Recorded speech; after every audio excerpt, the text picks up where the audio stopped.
So bring it back to me, guys. Our lymphatic system, like I was saying, like a bucket. So we're young, it's really clean. Here's the thing, we get to 18 years old, we finish high school, what's the next step in our life? College, okay, does the focus come off us a little bit? Yeah, it goes a little bit more into our study, okay? This is where it all starts, this is where problem number one starts. What do you call that freshman when you gain the weight in freshman year? Freshman 15, yeah, freshman 15, we see the kids getting it all the time. So what starts to happen? We're drinking a little bit more, we're partying a little bit more, we don't have the best education on eating correctly for our bodies, and we don't have as much money, so we think the fast food's cheaper. And so we're getting fast food all the time. Okay, all that rubbish food, do you think it's good for the body? No, we know it's not good for the body, guys. Okay, it's all processed food, so the lymph starts to fill up. After we finish school, then we focus on our work and our career. Okay, complete focus goes into that. Who can relate to working 8 to 12 hours a day, 6 days a week at some point in their life? Yeah, most people today. So all the focus is off work or exercise. It's all in our body. The lymph isn't happening. We're sitting at an office desk, okay, we might be getting stimulated every day by caffeine and sugar fixes to keep us awake, keep us alert, keep us alive. Getting quick fixes on the go, not always having the opportunity to sit down for a nice lunch. And then we get to having a family. And then what happens, ladies? After pregnancy, have you ever noticed that you gain about 10 extra pounds you just can't lose? And it seems to happen after every child. Okay, you might relate to this. And what happens, guys, is that obviously pregnancy, the lifestyle slows down a little bit as well. Okay, there's a lot of hormonal releases that are happening in the body, and this bucket eventually fills up. Now, if it fills up at times in your life, you'll start to get these toxins spilling out into the lymph nodes. And relate to this, guys, because you might understand now why there's certain areas in the body that we're really struggling to lose weight. So when we have a look at the lymph nodes in the body, there's specific areas that we hold our lymph nodes. Can anyone tell me where they are? We've got them under our neck. Yep. We've got a chain, yeah, anywhere there's bendy points basically. So for a chain from our elbow to our armpit, we've got our lymph nodes. All right, we've also got them in our groin. Yeah, everyone's got them in the groin region. And then men, ladies, where do men put most of their weight on today? Right in the belly, don't we, boys? Okay, they say in Australia you're not a real man if you don't have a beer belly by the age of 40. I agree to disagree on that one. But we got 180 lymph nodes that sit from the linea alba, gents, down to our pelvic floor, right here. We got a biggest accumulation of lymph nodes. Now, gentlemen, where are ladies more prone to put the weight on? Be careful how you answer this, boys. More around the hips, aren't you? Yeah. Ladies, you beat us. Congratulations. You've actually got 240 lymph nodes, and they're more distributed around your body. They sit from the knee, hips down to the back of the knees. They run down here. Now, ladies, why do you have more lymph nodes than us? And why are they more distributed around your body? What do you need to do that we don't? You need childbirth, exactly. The baby sits here. All the nutrients come into the baby through the placenta. So these are storage points for the toxins. Do you think that your body's more prone to store the toxins here or distribute them around different areas of the body? They're going to get more distributed to keep them away from the baby, to protect the baby. So that's why they sit in different areas in the female body. Now, ladies and gents, these lymph nodes are about the size of an almond. So if this acidity, if this congestion's accumulating very quickly, okay, it starts to fill these up. Now, if this starts to happen, they can start to spill out of the lymph and start circulating through the body. All right, ladies and gents, now these are something called free radicals. They're very damaging to the body. What do free radicals lead to? They lead to different diseases today. Yes, they lead to aging. Okay, who wants to reverse the aging process? Okay, let's talk about doing that now. Now, ladies and gents, what these do, okay, is that they start to create acidity in our body. Now, this is where I'm going to introduce you to something here called the pH scale. Now, whereabouts is the human body? Where does our bloodstream sit on the pH? Can everyone see here? 7.36, yes. Now, simple question, guys. Can you see that we were born slightly acidic or slightly alkaline? Slightly alkaline, guys.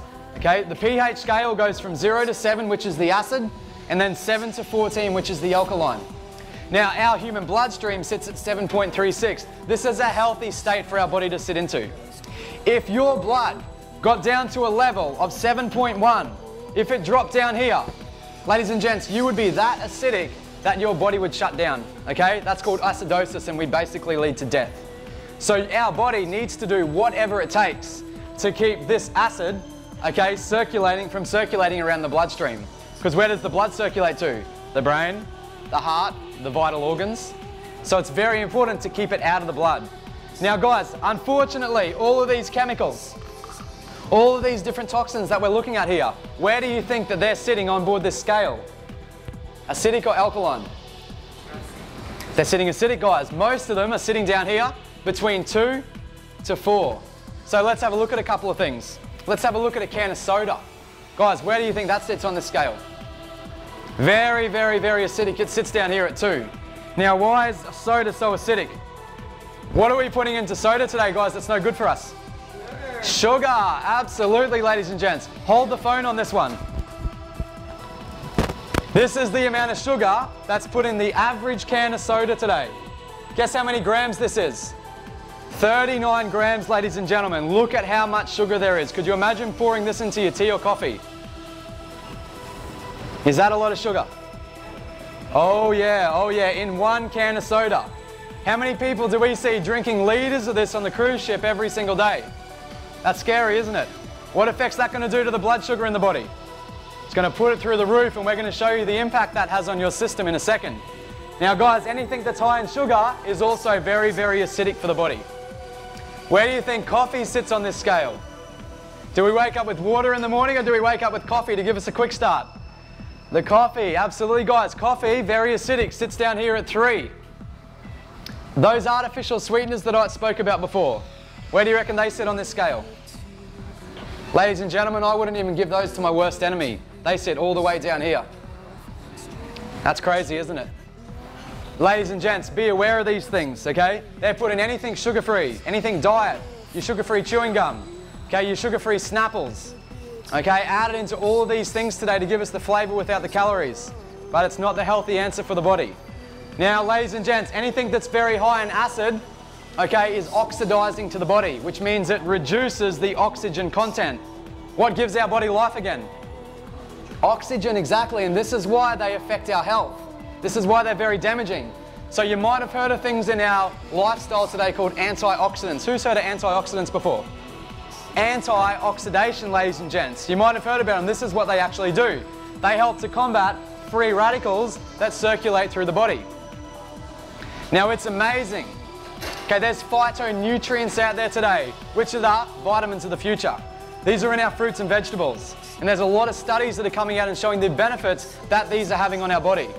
So we'll see phytonutrients in things like garlic. There was a phytonutrient in garlic that proved that it enters into the body. The phytonutrient comes in, it attaches onto these toxins, and then transports them out of the body. How amazing is that? That's how good it is. You've heard of garlic, right? To reduce symptoms that we start to build up when we get sick. That's the amazing benefits that these things have, and they're only recent. They're only new coming out at the moment. So the studies that are going to come out for these are amazing. How important do you think it is to be eating our fruits and vegetables? Very important. Now, ladies and gents, here's the problem is that every day, our body's at a fight. Our body's at a fight at becoming more acidic or maintaining our alkalinity. Now, this is the crazy thing, is that these can't be circulating through the body because they affect our bloodstream. Now, our body needs to put them somewhere as a defense mechanism. They can't go to the liver's overloaded. The lymphatic system's congested. So they've got a couple of places we could store them. We could store them around the muscle tissue, but we need the muscles to be active, to be exercising. So we've got some secondary energy in our body. Our fat cell, guess where the body's going to store them? Around the fatty tissue, ladies and gents. And this is a defense mechanism. So what starts to happen? All of those undigested foods, those undigested animal products, those fats, okay, from the meats, the cholesterol, okay, the excess sugars that we're not using, all of those things start storing, okay, around the fatty tissue. They enter through the cellular membrane and they store into the cell. They sit between the second and third membrane layers, and they'll sit there. And what they do is when they sit there, they start to congest these fat cells and lead to a big build-up inside the cell. That leads these cells to start becoming acidic, ladies and gents.